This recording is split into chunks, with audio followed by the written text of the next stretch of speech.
চলতি মাসের ২০ তারিখের পর বঙ্গোপসাগরে দুটি নিম্নচাপ সৃষ্টি হতে পারে বলে জানিয়েছে আবহাওয়া অফিস। এই নিম্নচাপ পরবর্তীতে শক্তিশালী ঘূর্ণিঝড়ের রূপ নিয়ে এ মাসের শেষের দিকে বাংলাদেশ উপকূলে আঘাত হানতে পারে বলে আশঙ্কা প্রকাশ করা হয়েছে। আর এই ঘূর্ণিঝড়টি আইলার চেয়েও বেশি শক্তিশালী হয়ে উঠতে পারে বলে জানিয়েছেন ভারতের আবহাওয়াবিদরা। বিস্তারিত শেখ ফরিদের রিপোর্টে। ২০০৯ সালের ২৫ মে সে সময় সুন্দরবনে আশ্রয় পড়েছিল ভয়ঙ্কর ঘূর্ণিঝড় আইলা। ভয়ঙ্কর সেই দুঃস্বপ্ন আবারও ফিরে আসতে পারে। চলতি বছরের ২৫ মে আবারও একবার আশ্রয় পড়তে পারে ভয়ঙ্কর ঘূর্ণিঝড়, এমন তথ্যই জানিয়েছে ভারতীয় আবহাওয়া অধিদপ্তর। ভারতীয় আবহাওয়া বিভাগের বরাত দিয়ে হিন্দুস্তান টাইমস জানায়, আগামী ২৪ মে বঙ্গোপসাগর থেকে শক্তি বাড়িয়ে বাংলাদেশের উপকূলের দিকে ধেয়ে আসতে পারে। বঙ্গোপসাগরে ঘূর্ণিঝড়টি পূর্ণরূপ নিলে এর নাম হবে রেমাল। এ নামটি দিয়েছে মধ্যপ্রাচ্যের দেশ ওমান।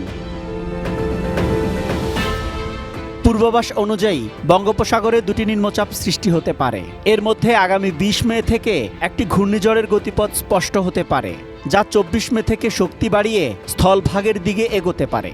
আগামী ২৫ মে সন্ধ্যার পর এই ঘূর্ণিঝড়টি ভারতের পশ্চিমবঙ্গ ও বাংলাদেশের উপকূলে আঘাত হানতে পারে। ডিজাইন, এলিগেন্স, বিউটি, সেরা পণ্য সবার জন্য জেভিকো।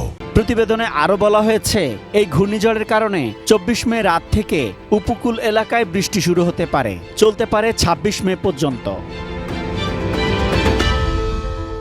ভারতীয় আবহাওয়া বিভাগ আরও জানায়, ২০০৯ সালের ২৫ মে সুন্দরবনে আঘাত করেছিল ভয়ঙ্কর ঘূর্ণিঝড় আইলা। চলতি বছরের ২৫ মে আঘাত হানতে পারে রেমাল নামে একটি ঘূর্ণিঝড়। এতে ১৫ বছর আগের সেই দুঃস্বপ্ন আবারও আসতে পারে বলে আশঙ্কা করা হচ্ছে। এদিকে ঘূর্ণিঝড় রেমালের নামকরণ করেছে ওমান, আরবিতে যার অর্থ বালি। অবশ্য এই নামে ফিলিস্তিনের গাজা থেকে ১.৭ কিলোমিটার দূরে একটি শহরও রয়েছে। এবার দুই বাংলার দিকেই ধেয়ে আসতে চলেছে শক্তিশালী ঘূর্ণিঝড় Remal. News desk, ATN news.